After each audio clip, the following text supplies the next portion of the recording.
आइए आज कार्तिक महात्म कथा के 12वें अध्याय का पाठ करते हैं, श्रवण करते हैं। बोलो कार्तिक मासे पुरुषोत्तम भगवान की, सत गुरुदेव महाराज की। 12वें अध्याय के अंदर राजा पृथु कहने लगे कि हे नारद, कार्तिक के व्रत करने का बड़ा उत्तम फल आपने कहा, अब कृपा करके तुलसी का महात्म और कहिए। नारद जी कहने लगे कि प्राचीन काल में सह्याद्र में करवरपुर गांव में धर्मदत्त नाम का एक ब्राह्मण था। वह बड़ा ब्रह्मज्ञानी धर्मात्मा ओम नमो भगवते वासुदेवाय इस मंत्र का जाप करने वाला तथा अतिथि सेवक था, क्योंकि जो अतिथि की सेवा करता है वह गौदान के पुण्य का फल प्राप्त करता है, और जिसके घर से अतिथि निराश चला जाता है वह अपने पाप दे जाता है और घर वाले के पुण्य ले जाता है। एक दिन कार्तिक मास में वह ब्राह्मण पूजा की सब सामग्री लेकर पहर रात रहने पर भगवान के मंदिर को जा रहा था। इतने में सामने से आती हुई उसे एक भयंकर राक्षसी देखी। नग्न सूखी देह वाली, टेढ़े बड़े बड़े दांत, चंचल जिह्वा, लाल नेत्र और घुर घुर शब्द करते हुए आती हुई राक्षसी को देखकर डरे हुए धर्मदत्त ने उस पर तुलसी मिश्रित जल फेंका। जल का शरीर पर स्पर्श होते ही उसके पाप दूर हो गए और वह हाथ जोड़कर धर्मदत्त के पैरों पर गिर पड़ी। धर्मदत्त कहने लगे कि तुम कौन हो और किस पाप के कारण तुम्हारी ये दशा हुई, सो आप मुझसे कहो।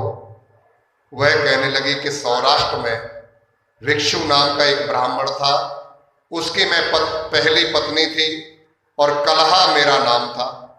मैं कभी अपने पति से मीठे वचन नहीं बोली, ना ही उसको खाने को अच्छा भोजन और फल आदि देती थी।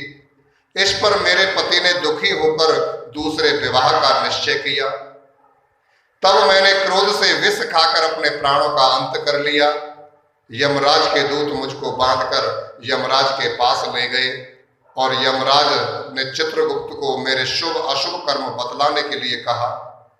चित्रगुप्त ने कहा कि यमराज, इसने कभी कोई शुभ कर्म नहीं किया, यह सदैव अपने पति के साथ द्वेष करती रही।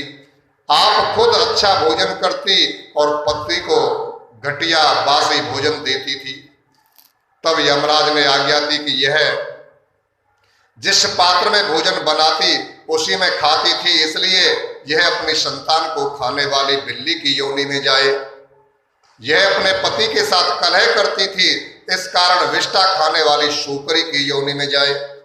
और इसने आत्महत्या की, इस कारण प्रेत योनि में जाए। सो महाराज मैं 500 वर्ष से इन योनियों में फिर रही हूँ।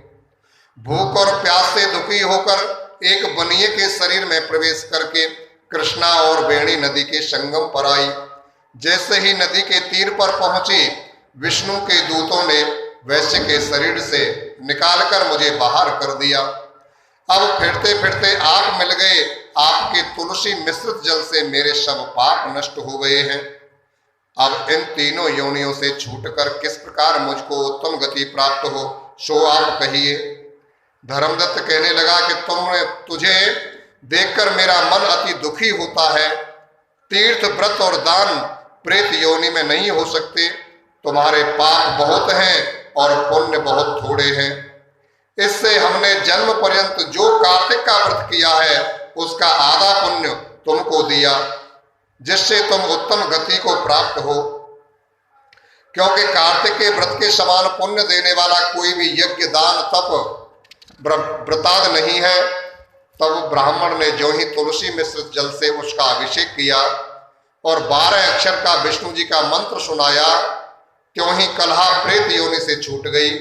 अग्नि के समान दिव्य देह धारण कर लक्ष्मी के समान रूप वाली बनकर उसने ब्राह्मण को नमस्कार किया और आनंद से बोली कि भगवान, पाप रूपी समुद्र में मुझ डूबती हुई को आप नौका रूप में मिले हैं।